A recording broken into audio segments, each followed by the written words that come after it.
জনাব তারেক রহমান নিজেই তো কোনো রাজনীতিবিদ নয়, নিজেই তো একটা ভুয়া। তারেক রহমান নিজেই একটা ভুয়া। কারণ তারেক রহমান যদি রাজনীতিবিদ হইতো, রাজনীতি করতো, তাইলে সে সংসদে যাইতো। সে সংসদে না যাইয়া সে হাওয়া ভবনে গেছে। সে হাওয়া ভবন দিয়ে দেশের ভিতরে দুর্নীতি করছে, টেন্ডারবাজি করছে। বিএনপির কর্মী হয়েও বিএনপি কে সাপোর্ট করছে না দেশের কিছু সাধারণ জনগণ। শেখ হাসিনা তো ইন্ডিয়া ঠাঁই পেয়েছে, কিন্তু জনাব তারেক রহমান পৃথিবীর কোথাও ঠাঁই পাবে না। শেখ হাসিনা তো ইন্ডিয়া জায়গা পেয়েছে, তারেক রহমান কিন্তু পৃথিবীর কোথাও জায়গা পাবে না। আমি একজন বিএনপির কর্মী, 1991 সালে আমি প্রথম ভোটার, আমি এখনো বিএনপিতে আছি। চারিদিকে ধর্ষণ, হত্যা, ঋণ খেলাপি, চাঁদাবাজি, এগুলো কি সম্পূর্ণ বিএনপির কাজ, নাকি বিএনপির নাম করে অন্যান্য দলের সদস্যরা এই সকল কাজ করে বেড়ায়? অবশ্যই আপনার মতামত কমেন্টে জানাবেন। যেভাবে চারিদিকে আমরা এখন ধর্ষণ কাণ্ড দেখতেছি, দুর্নীতি দেখতেছি, চাঁদাবাজি দেখতেছি, ঋণখেলাপি দেখতেছি, এগুলি সব পৃষ্ঠপোষকেই এখন নাম আসতেছে, আমরা দেখতেছি বিএনপি। এখন এগুলি যদি তারেক রহমান হ্যান্ডেলিং না করে, কন্ট্রোল না করে, তো তারেক রহমানের অবস্থা এতটা ভয়াবহ হবে, বিএনপির অবস্থা এতটা ভয়াবহ হবে, শুধু অস্তিত্ব সংকটই না, তারা বিলুপ্ত হয়ে যাবে, বিলীন হয়ে যাবে। একজন বিএনপি সমর্থক ঢাকা থেকে বাড়িতে গেছে বিএনপি কে ভোট দেওয়ার জন্য, এবং সে বিএনপি কেই ভোট দিচ্ছে। জনাব তারেক রহমান নির্বাচনের আগে বলছিল যে সাধারণ জনগণের জন্য ফ্যামিলি কার্ড দিবে। এখন বিএনপির কর্মী হয়েও তাকে একটা ফ্যামিলি কার্ডের জন্য গুনতে হইতেছে 10,000 টাকা। এখন কথা হলো, এখানে ফ্যামিলি কার্ড দেওয়ার কথা বলা হয়েছে মধ্যম আয়, নিম্ন আয় মানুষদের জন্য, যা বাংলাদেশের বর্তমান সরকার ফ্রি প্রদান করবে। কিন্তু এখানে 10,000 টাকা দিয়ে একটা ফ্যামিলি কার্ড নিতে হবে কেন? তাহলে কে বা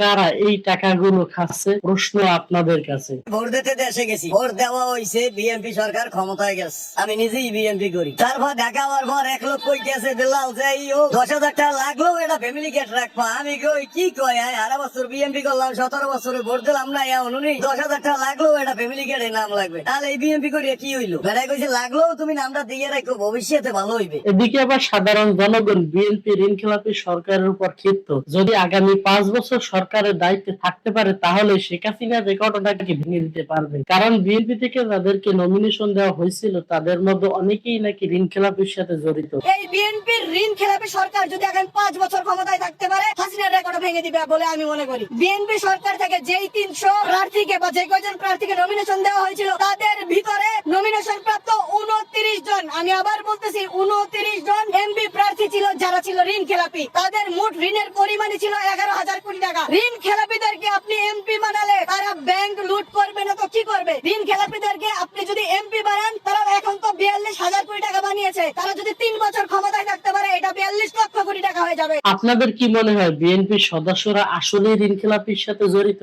নাকি অন্যরা তাদের মাথার উপর লবণ রেখে বড়ই খেচ্ছে? বর্তমান বাংলাদেশ গভর্নমেন্টের কাছে জাকাতের টাকা আছে দেশের সাধারণ মানুষ। গত 17 বছরে 1700 কোটি টাকা নাকি জাকাতের জন্য এসেছে। তাহলে সেই টাকা কোথায়? জবাব চায় দেশের সাধারণ জনগণ। আবার বলতে সেই টাকা দিয়ে নাকি জনাব তারেক রহমান ঈদ করছে, গরিব দুঃখী সাধারণ মানুষ ঈদ করতে পারেনি। এটা একটা দেশ সারা নিলাম নেবো। কে লিখাইছিলেন? লন্ডন পড়ে আসছিলেন নাকি ভাঙাছিলাম?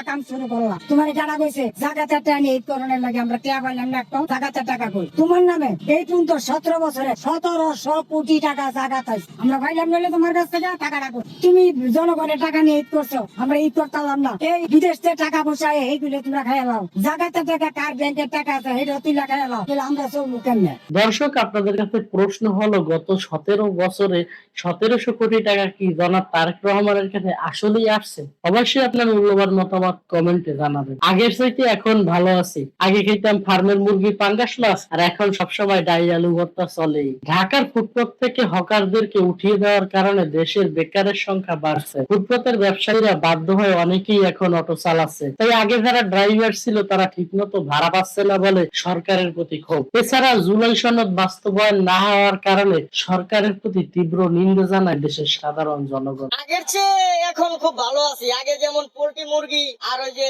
পাঙ্গাস মাছ খাইতাম, অন মশলা দিলে ডাইল আলু ভর্তা নিত্যদিনই চলে, খুব ভালো আছে। আওয়ামী লীগ আমলে প্রায় 1.5 লক্ষের মতো লোক অটো চালাইছে, এটা বাস্তব। আর 5ই আগস্টের পরে কিছু লোক বেকার হয়ে যাওয়াতে 2.5-3 লক্ষ অটো চলছে। এখন আবার নতুন কইরা এই যে মনে করেন যে ফুটপাত উচ্ছেদ করাতে হকার গুলা, এরা এরা কিন্তু ম্যাক্সিমাম লোক এখন এই অটোপন্থী, কিছু করার নাই। মহাজনের কাছে গেলে একটা গাড়ি দেয়, চালান তো আর লাগে না। ওই সারাদিন চালাইয়া দেখা গেছে 700-800 টাকা ইনকাম করে, 400 টাকা গাড়ির জমা দেয়, 100 টাকা পকেট খরচ, 300 টাকা লিয়ে বাসায় যায়। তাহলে এখন ইনকাম আরো বাড়ছে না আমাকে? আমাকে অবস্থা খুব ভালো ভাই। 5ই আগস্টের যে আন্দোলনটা আছে না, 24-এর যে আন্দোলন, আমার বাসা শনি একটা, আমি নিজে আন্দোলনটা দেখছি। ছাত্ররা যে এইটা করছে না, জুলাই সনদটা যে তারেক রহমান বাদ দিতেছে, এটা আসলে ভিতর থেকে আঘাত লাগতেছে আমাদের। আমার রিক্সায় করে আমি ছাত্রদেরকে, যারা অসুস্থ হয়েছে, এদেরকে নিয়ে আমি ঢাকা মেডিকেল গেছি। এটা বাস্তব, আপনি এলাকায় জিজ্ঞেস করলে জানতে পারবেন যে মাইনুদ্দিনের ড্রাইভার সাহিব কেমন ব্যক্তিগত ভাবে। এই যে আন্দোলনটা এখন ব্যর্থ হয়ে যাইতেছে, শুধুমাত্র এই যে জুলাই সনদটা তারেক রহমান মানতে চাইতেছে না, এটাই আমাদের সবচেয়ে দুঃখজনক বিষয়। আপনাদের কি মতামত? জুলাই সনদ কি বাস্তবায়ন করা উচিত ছিল?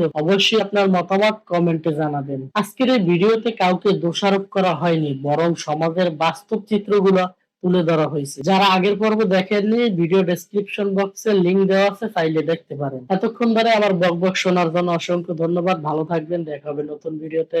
আল্লাহ হাফেজ।